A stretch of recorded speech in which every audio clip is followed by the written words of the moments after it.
France says talks between Greece and its bailout creditors are going the right way and hopes that Monday's eurozone meeting will see the sides narrow their differences enough to have a deal within hand's grasp.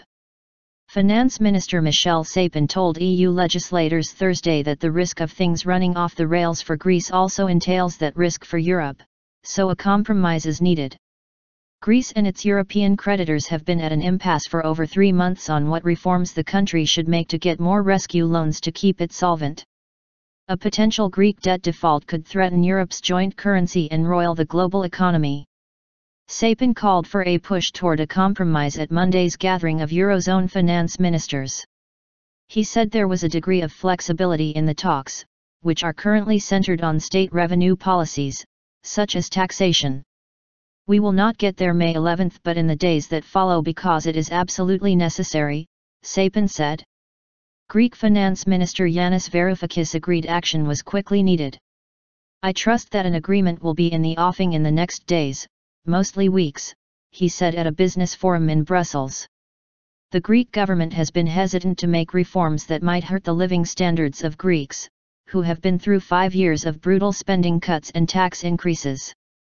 The creditors want to make sure Greece's economy and public finances are on the right track so the country can pay its loans back.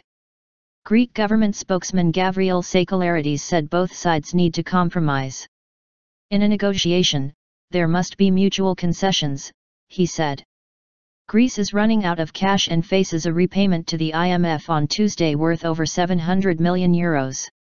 To make it, it will have to scrape together spare reserves from local governments and state entities like hospitals. Sakalarides said Greece intends to meet all its financial obligations, both domestic and international. Still, Greece is expected to be saddled with an overall debt of 180% of gross domestic product next year, and within the eurozone there is a realization that aid will need to keep coming. We have to look at support beyond the end of June, said Sapin when the European part of Greece's bailout expires. Belgium backs the long-term approach.